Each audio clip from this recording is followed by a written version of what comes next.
আসসালামু আলাইকুম। আজ তৈরি করছি পেঁপের ডাল। আমার চ্যানেলে অনেকগুলো ডালের রেসিপি আছে। আম ডাল, পাতলা ডাল, ঘন ডাল, এমনকি পুঁই শাকের ডালও আছে। কিন্তু পেঁপের ডালটা আজকে আপনাদের সাথে আমি শেয়ার করতে যাচ্ছি ভিন্নভাবে, ভিন্ন উপায়ে এবং খেতে অসাধারণ মজা। আশা করছি আগের ডালগুলো যেরকম সাড়া পেয়েছি এই ডালটা আপনাদের কাছে খুব ভালো লাগবে। চলুন শুরু করছি। আমি এখানে নিয়েছি মেজারমেন্ট কাপের হাফ কাপ পরিমাণে মসুরির ডাল। ডাল খুব ভালোভাবে ধুয়ে পরিষ্কার করে নিয়েছি আর দিয়েছি একটা হাঁড়ির মধ্যে। আমি সেদ্ধ করার জন্য নিয়েছি 1.5 কাপ পরিমাণে পানি। প্রথমে কম পানি দিয়ে ডালটা সেদ্ধ করে নিতে হবে। দিয়েছি ঝালের জন্য 10-12টি কাঁচামরিচ। কাঁচামরিচ আমি মাঝখান থেকে চিড়ে নিয়েছি। আর দিয়েছি রসুন এবং পেঁয়াজ থেতলে প্রায় 2 টেবিল চামচ পরিমাণে। চাইলে এই পর্যায়ে আপনারা কেটেও দিতে পারেন। যখন ডালটা এরকমভাবে বলক আসবে তখন চুলার আঁচটা মিডিয়াম টু লোতে রেখে ভালোভাবে ডালটা সেদ্ধ করে নিতে হবে। যতক্ষণ পর্যন্ত ডালটা একেবারে 2 ভাগ মানে সাধারণত বেড়ে না যায় ততক্ষণ পর্যন্ত কিন্তু বুঝতে হবে যে ডালটা পারফেক্টভাবে সেদ্ধ হয়নি। আর এই পর্যায়ে আপনারা দেখেই বুঝতে পারছেন ডালটা কিন্তু একদম পারফেক্টভাবে সেদ্ধ হয়ে গেছে, পরিমাণেও বেড়ে গেছে এবং ডালটা একদম ভাগ ভাগ হয়ে গেছে। তো এখন একটা হ্যান্ড ব্লেন্ডারের সাহায্যে খুব ভালোভাবে আমি ঘুটে নিচ্ছি। আর হ্যান্ড ব্লেন্ডারের সাহায্য করলে মরিচটাও একদম গলে যায়। আপনারা চাইলে এখানে ডাল ঘুটনি দিয়েও কাজটা করতে পারেন। এখন আমি দিয়ে দিচ্ছি হলুদ দিচ্ছি 1 চামচ পরিমাণে।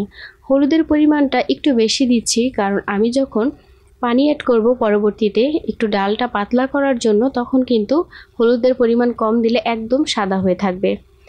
আর দিয়েছিলাম কিন্তু স্বাদমতো লবণ। নিয়েছি পেঁপে। যেহেতু পেঁপের ডাল, পেঁপে তো থাকবেই। পেঁপেটা আমি এরকম পাতলা করে কেটে নিয়েছি। একটা বড় সাইজের পেঁপে থেকে অর্ধেকটা পেঁপে আমি এখানে নিয়েছি। মেজারমেন্ট কাপ দিয়ে মেপে প্রায় 1.5 কাপের থেকে একটু বেশি হয়েছে। এখন আমি দিয়ে দিচ্ছি পানি। পানিটা দিয়ে পেঁপেটা সেদ্ধ করব। এবং আপনি যদি একটু পানি বা ডালটা একটু পাতলা খেতে চান সেক্ষেত্রে পানি আর একটু বাড়িয়ে দিতে পারেন। যদি এরকম একটা কনসিস্টেন্সিতে রাখতে চান সেক্ষেত্রে পানি কিন্তু এতটাই দিতে হবে। দেখতে পাচ্ছেন এ পর্যায়ে ডালটা ভালোভাবে ফুটে উঠেছে আর পেঁপেটাও সেদ্ধ হচ্ছে। পেঁপেটা যখন একদম রঙটাও এরকম পরিবর্তন হয়ে যাবে তখন বুঝতে হবে পেঁপেটা সেদ্ধ হয়ে গেছে।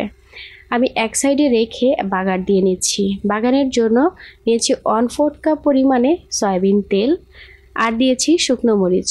আমি 3টা শুকনো মরিচ মাঝখান থেকে কেটে দিয়েছি আর দিলাম তেজপাতা দিয়েছি 2টো।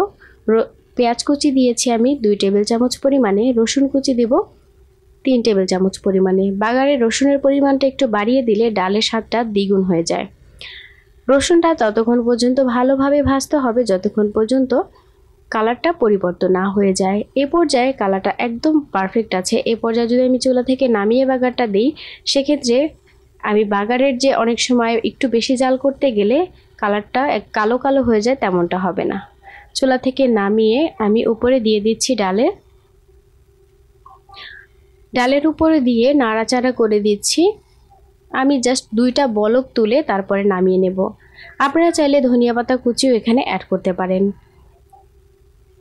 তো এভাবে করে 2বার বলক তুলে তারপরে চুলা থেকে নামিয়ে নিতে হবে। আপনারা যদি খুব বেশি বলক দেন বা জাল করেন সেক্ষেত্রে বাগারের যে একটা এক্সট্রা ফ্লেভার আছে সেটা নষ্ট হয়ে যায়।